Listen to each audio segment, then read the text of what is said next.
जा रहे हैं। हम सबके पति कमाने के लिए शहर गए हुए हैं। जैसे ही पैसे कमा कर भेज देंगे, सबसे पहले हम आपका किराया चुका देंगे। आपसे हाथ जोड़कर विनती है, रोज रोज किराए के लिए मत टोकिए। सविता की इस बात पर मकान मालिक भड़कते हुए बोलता है, वाह जी वाह, एक तो चोरी ऊपर से सीना चोरी। अरे पूरे 2 महीने हो गए तुम 10 के पतियों को परदेश गए हुए, अभी तक 1 रुपया कमा के नहीं भेजा होगा। मैं कैसे मान लूं? जरूर तुम सब मेरे किराए के पैसे अपने घर के खर्चों में उड़ा देते होगे।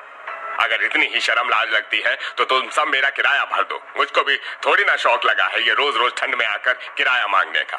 मकान मालिक जी, हमें थोड़ी दिन की मोहलत दीजिए। हम आज ही अपने पति से बात करके बताते हैं। इस बार मैं तुम लुगाइयों की एक नहीं सुनने वाला। या तो इस महीने मेरा पूरा का पूरा किराया चुकाओ या मकान खाली करो। मकान मालिक 10 बहुओं के साथ बहसबाजी करके चला जाता है। मुरझाई सूरत लेकर 10 बहुएं घर के अंदर आती हैं, जहां टूटी खिड़की और दीवार से साए साए बर्फीली हवा घर में घुस रही थी, जिससे सब थर थर कांप रही थी। एक तो दिन रात की बर्फीली हवा में इस टूटे फूटे मकान में रहना दूभर हो गया है। इसके बाद भी मकान मालिक हम पर धौंस ऐसे जमाता है जैसे कितना फर्स्ट क्लास कमरा है इसका। मकान में कुछ भी तो ठीक नहीं है। छत से लेकर दरवाजे खिड़कियां सब कुछ टूटा पड़ा है। वो तो हम जुगाड़ बहुएं इस मकान में गुजारा कर रही, वरना कोई दूसरा किराएदार एक दिन भी नहीं टिकने वाला। अरे आज पूरा वक्त बातों में ही जाया करने का इरादा है क्या? खाने की तैयारी करनी है। रजनी देखो राशन में क्या पड़ा है। बबीता, आटा चावल दोनों का कनस्तर खाली है और अब तो लाला जी ने भी उधारी देने से मना कर दिया है।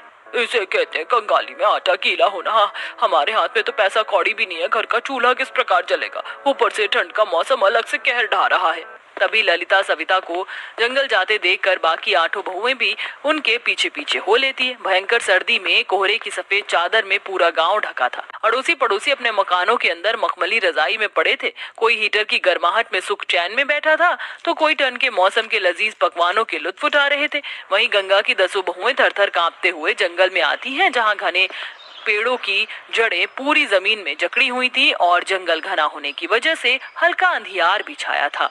हे भगवान, एक तो इन घने पेड़ों के चलते हुए जंगल में जरा सी भी धूप की किरणें नहीं पहुंची हैं। सच कह रही हो कविता, पता नहीं इस जंगल के जीव जंतु इस जंगल में कैसे रहते हैं। सर्दी के मारे मेरा तो रोम रोम सिहर रहा है। अगर तुम दोनों ने एक बात पर ध्यान दिया है, इस जंगल में इतने जानवरों की भयंकर आवाज आती है मगर कोई जानवर दिखता ही नहीं है।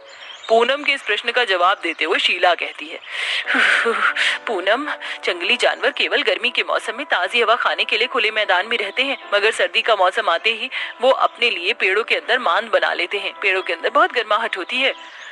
सभी अभी आपस में बातचीत कर ही रही होती है, तभी एक पेड़ की जड़ में से एक भालू का बच्चा बाहर निकलता है और उन 10 को देखकर वापस जड़ के अंदर दुबक जाता है। अरे तुम सबको आज इसी जंगल में शाम करवाना है क्या? देखो मुझे क्या मिला, ये चौलाई का साग और गोभी भी है। इससे आज हमारे खाने का जुगाड़ लग जाएगा। इस जंगल में कोई आता जाता नहीं है ना, इसीलिए साग अपने आप उगाया है।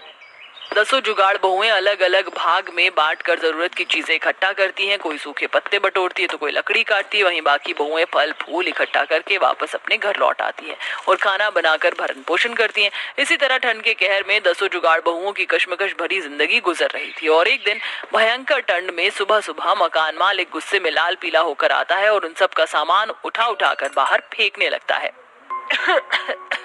अरे ओ मकानदार, क्यों गरीबों की मिट्टी पहाड़ कर रहे हो? अरे बहू से रोक। अजी आप बैठ जाइए, आपकी तबीयत खराब है। मकान मालिक जी, इतनी भयंकर ठंड में अपनी सास को लेकर हम कहाँ जाएंगे? हम पर तरस खाइए। अब मैं तुम लुगाइयों की चिकनी चुपड़ी बातों में नहीं आने वाला। निकलो यहाँ से। 10 की 10 अपनी बीमार सास को लेकर भयंकर ठंड के मौसम में इधर से उधर भटकने लगती हैं। मौसम भी खराब होता और बार बार बादल गरज रहे थे। बर्फीली हवा सबकी हिम्मत को तिल तिल कर तोड़ रही थी। बहू, अब मुझे और चला नहीं जाएगा।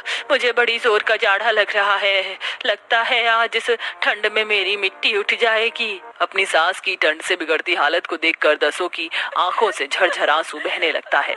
माँ जी, भगवान के लिए ऐसा मत कहिए, हम आपको कुछ नहीं होने देंगी। देखो मौसम खराब हो रहा है, लगता है बहुत तेज तूफान आंधी आने वाला है। हमें अपने लिए ठिकाना बनाना होगा।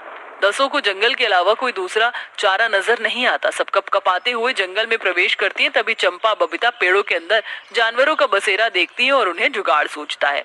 हर पल के साथ ठंड बढ़ती जा रही है। हम बिना देरी किए अपने लिए पेड़ों के अंदर घर बनाना होगा। शीला, तुमने कहा था ना कि पेड़ों के अंदर गर्माहट होती है, तो इस वक्त हमारे लिए इससे उचित ठिकाना कोई और नहीं होगा। हाँ, मगर हमारे पास तो कोई औजार भी नहीं है। हम इन पेड़ों को कैसे खोदेंगे? तो क्या हुआ, हमारे पास औजार नहीं है, लेकिन हम जुगाड़ लगाकर बना तो सकते हैं, जैसे पहले के आदि मानव बनाते थे। दसों की दसों कड़कड़ाती ठंड में कठोर पत्थर से औजार बना लेती हैं और रजनी एक तना कटा पेड़ को चुन लेती है। ये देखो, ये पेड़ विशाल मोटे तने वाले हैं। इसमें हमें ज्यादा मेहनत नहीं करनी होगी। तुम 5 भी कोई ऐसा ही आसपास में पेड़ चुन लो। हम 10 अपने लिए 2 पेड़ घर बनाएंगे। इस तरह 10 जुगाड़ बहुएं 5 के झुंड में 2 अलग पेड़ों को खोखला करती हैं। तभी बर्फ की बरसात होने लगती है, जो ठंड में उनके दुख पीड़ा को कई गुना बढ़ा रही थी। हे भगवान, ये बर्फ के गोले तो अंगार की तरह हमारे शरीर पर बरस रहे हैं। मेरे तो हाथ पैर दोनों सुन्न पड़ गए हैं। मुझसे अब और नहीं होगा। मेरे भी हाथ थक गए हैं और नहीं होता है। देखो, हम सब ठहर नहीं सकते। हमें आज के आज ये काम पूरा करना होगा। बिना रुके थके सब आखिरकार कड़कड़ाती ठंड में कड़े संघर्ष के बाद पेड़ घर तैयार कर लेती हैं। आखिरकार हमारी कोशिश कामयाब हो गई। देखो, हमने कर दिखाया। देखो, अंधेरा ढलने वाला है। इतनी मेहनत के बाद भूख लग रही है, मगर हमारे पास खाने को कुछ नहीं है। आज की रात तो भूखे पेट रहना पड़ा भारी पड़ने वाला है। अरे, इतने हरे भरे जंगल में पेड़ ही पेड़ हैं, तो जाहिर सी बात है फलों के पेड़ होंगे। 10 बहुएं खाने की तलाश में जंगल का चप्पा चप्पा छान मारती हैं, जहां एक बेरों से लदा पेड़ मिलता है। देखो, इस पेड़ पर कितने बेर लगे हैं। इससे हमारे आज का गुजारा हो जाएगा। ललिता कविता डाली को हिलाती हैं, जिससे जमीन पर काफी सारे बेर गिरते हैं। शीला चंपा जल्दी जल्दी बेर को चुनती हैं। वहीं दूसरी तरफ रजनी खजूर के पत्ते देखती है। देखो, ये खजूर के पत्ते कितने चौड़े हैं। इनसे झाड़ू बनाकर अगर हम बेचेंगे तो झाड़ू 20-30 रुपए में कम से कम बिक जाएगी। और देखो, इस जंगल में कितनी नरम नरम घास है। इससे टिकाऊ रजाई बिस्तर बना सकते हैं। ये घास बहुत गर्म है। इस तरह 4 जुगाड़ बहुएं घास की रजाई बिस्तर तैयार करती हैं। वहीं कुछ बहुएं खजूर की डाली से झाड़ू बनाकर पेड़ घर की सफाई करती हैं और फिर बिस्तर लगाती हैं और बेर से पेट भरकर पेड़ घर की गर्माहट में सुकून भरी नींद सोती हैं। इसी तरह वह जंगल के कुछ भाग को साफ करके खेती बाड़ी करती हैं और ताजी सब्जियां उगाकर बाजार में बेचती हैं, जिससे ठंड के मौसम में उनकी जीविका आसानी से चलने लगती है।